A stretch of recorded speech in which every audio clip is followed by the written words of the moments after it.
Good morning. This is a video about the moment. Um, you probably have had to watch the podcast on the revelation of the hands so that you can more fully understand what I'm talking about. I'm just going to give you this one little piece. This is the mountain and this is the valley, right? So we start at the valley and we go up the mountain, down the valley, up the mountain. So this is night and this is day. Because in order to see the light of day, you have to know that there's darkness and go through the darkness to get to the light. Going through the darkness to get to the light is the engenderment of appreciation. Because once you come out of the darkness into the light and you see all that you're able to see in the light, it's a very wonderful experience. So then when you go back into the valley, you think it's a bad experience. And then you go up and you go down, and eventually you get wisdom that teaches you that the valley is the fertilization for the mountain. Now, this is the moment. Wherever you are is the moment. And we go from moment to moment to moment to moment. And in the revelation of the hands, moment upon moment is mom. And MOM equals a new beginning. Because every moment to the next moment is a new beginning. And Yahweh's word says that he is our all in all. And so, because he's outside of time and he created time and he created matter, so he drew these 9 dimensions out of his dimensionless kingdom. There's 4, 5, 9. 9 is the number that everything came out of. This is dimensionlessness, and the 9 numbers came out of that. And that's how he created the universe. And everything that is 9. And then it goes to 0, which 10 is the duplication of 9. 9 and 9 is 18. 9 and 1 is 8, or 8 and 1 is 9. So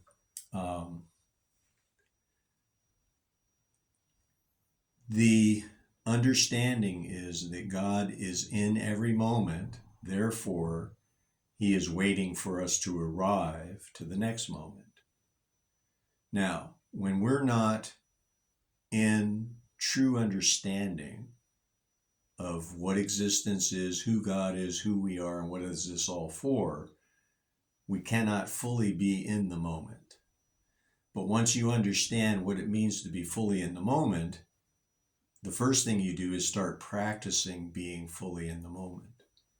And as you practice, each time you practice, you become more equipped to be fully in the moment. And in the beginning, you're immature in being in the moment. And as you practice, you become mature. And when you become mature, you become complete. And when you become complete, you become perfect. Yeshua said, be perfect even as your Father in heaven is perfect. And perfect doesn't mean without flaw in this context. What it means is mature.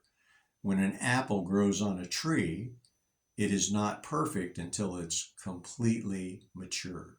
So in order to be perfect, it has to be complete, and everything that's complete is perfect because God created it. That means that evil is perfect. Now watch this. In Proverbs, it says that if you sin and continue in it, it brings forth death. In the same way, if you practice righteousness and you continue in it, you become righteous. And the prayers of a righteous man avails much. So when we understand, the only way we can understand is to humble ourselves and stand under that which we wish to understand. So you get a master and you become an apprentice. and then you become a journeyman, and then you get kicked out to perfect your trade. God loves himself unconditionally. So he commanded us to love him with our all. He didn't tell us that our all was this little tiny, teeny, less size than a mustard seed, germinated seed of unconditional love that had to go through the maturing process so that we could understand who we are. Because he created us in his dimensionless kingdom, and when he created us, we were complete and whole, priceless, precious, perfect, one-of-a-kind creations. But we couldn't understand that because we didn't have any contrast or context. So he drew these 9 dimensions out of his dimensionless kingdom, creating time and matter, and that's why time matters, and everything is just a matter of time. Time spelled backwards is emit, because time is emitting matter in God's metered measure to work out his plan. His plan is for us to love our neighbor as we love ourselves, because when we're obedient to love our neighbor, we have to be more patient, more kind, more forgiving, more whatever fill in the blank is along those lines in that context. And so every time I am more patient, more loving, more kind, more forgiving, whatever it calls for in the moment with my neighbor, it expands my capacity to love. And expanding my capacity to love is the practice of maturation, becoming mature. And I keep doing that until I become completely mature. It says in the Bible that we see through a mirror dimly, and we will come to be face to face and see all things clearly. Now, I used to think that that meant after I die, but then I was shown by God that not true. When Yeshua was on the cross, being having been brutally mutilated and unbelievably murdered in pain that is unimaginable to me. I don't know about you, but I mean, I can't imagine him going through what he went through. In the midst of the end of it, the culmination of all that pain and suffering, he said, "Father, forgive them, for they know not what they do." That is unconditionally loving your enemy. Now, I think that most people are like me in a lot of ways, and they would think what I thought, which is, well, he was Jesus. He was God's son. I mean, he knew. So, yeah, he could say that. He could do that. But because he knew and he knows everything from the beginning to the end in terms of our birth, life, and death, he knew that we needed a human example. So Stephen, who was childhood friends with Paul, who was Saul at the time that Stephen got stoned to death, and Paul was holding the coats of those that were stoning his childhood friend to death, because Paul believed that he was doing God's work, and Stephen was born again. And in the midst of Stephen being stoned to death, he said, "Father, forgive them, for they know not what they do," because he had matured to completion. He unconditionally loved his enemies, because you can't ask God to forgive them if you don't unconditionally love them. Because if there was any condition on your love for them, you wouldn't love them completely. Therefore, you wouldn't be able to say, "Father, please forgive them," because you would have aught against them, because your love isn't unconditional. So, when I was 8 years old, I asked God, I said, "Who are you and who am I and what is all this for?" Because I was severely abused and life sucked. And I could not imagine what I did to deserve what I was getting. And I couldn't see any light in the darkness that I was in. And I just was like, did I do something to piss you off? right? I mean, what did I do? And 12 years later, he started answering those questions specifically, and that's how I got here to where I'm talking to you now. So, the most important thing that you and I have to do, the reason we're here, is so that we can mature to completion in evil or in good. Because the principles, these 9 principles, work for evil or they work for good. And this is how that goes. You got 0 in the middle, 1 through 9, positive. You got 0, 1 through 9, negative. On the negative side, on the top, is outright evil. It's negative destructive. On the bottom is positive destructive. And that is the fooling of others that I'm your friend while I'm stabbing you in the back. Okay? So the beginning of 1 through 9 on the negative destructive is I don't like you. The end of it is I've murdered you. On the other side, number 1, I'm sorry, I probably didn't say 0, 1 through 9, 0, 1 through 9. Negative and positive integers. So negative destructive, negative or positive constructive, and negative constructive.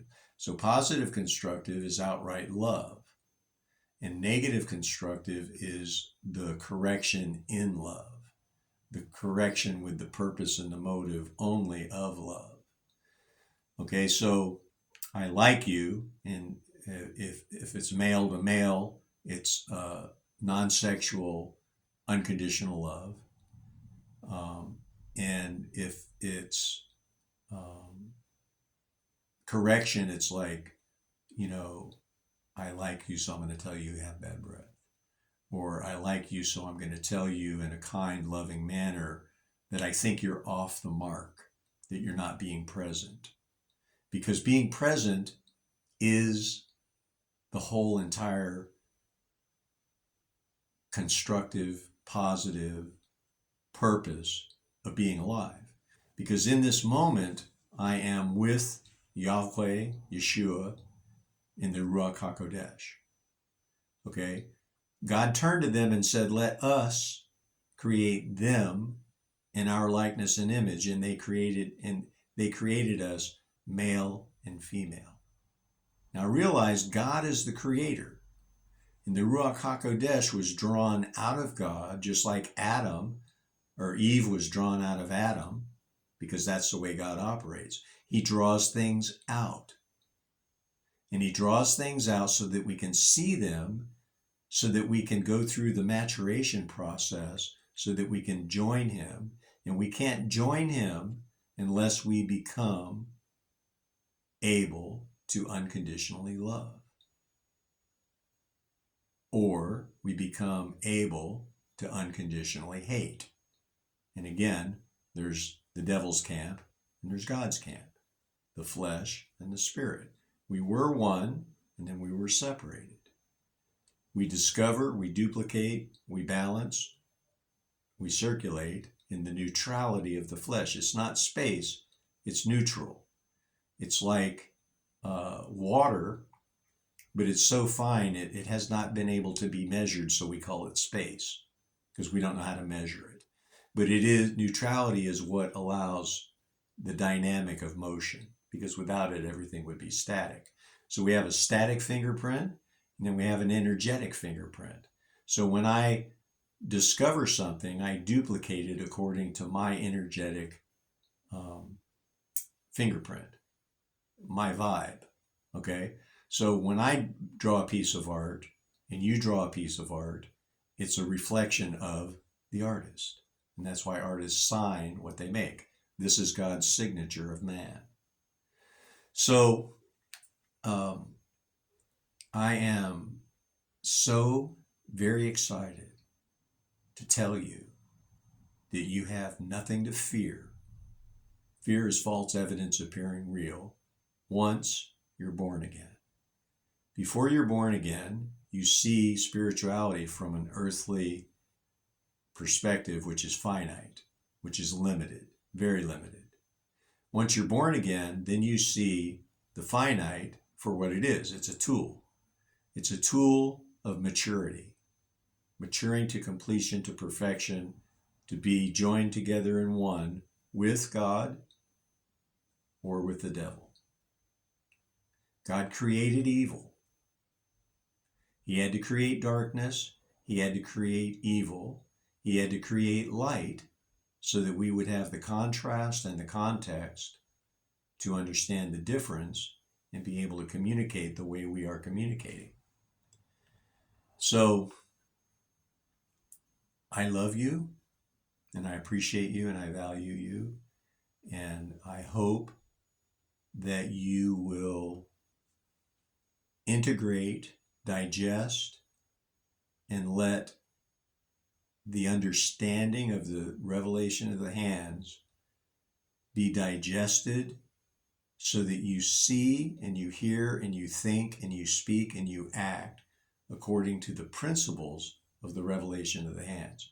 Because the revelation of the hands is the template of the universe. It's how things are designed and how they work. And if you know how they are designed and how they work, then you can use them more successfully as you go along and practice using them. So the most important thing I can do is be here in the moment and not be distracted by the past or the future or anything that seems to be wrong in the present. Because this present moment is perfect just the way it is. It's perfect with its amount of evil and its amount of good, because they both teach us what we need to know. So even though we could get distracted by what about this kind of evil and that kind of evil, like they're different. And they're not, because evil is evil and as good is good. You're either a bad seed or you're a good seed, right? Now, if you practice understanding with understanding, you understand that in any given moment you could go over to the dark side and you could be nasty because you lost your temper, whatever, okay? There's a transmutation can on the right side, and it takes the evil and turns it to good if we're born again, because we're called, because we love him and we're called according to his purpose. There is an answer for every single question. I have the answer for every single question, but only because I have the template. And the reason I have the answer for every single question is because the template covers everything. And you don't have to believe me. Ask me a question. That's all for now. You are blessed.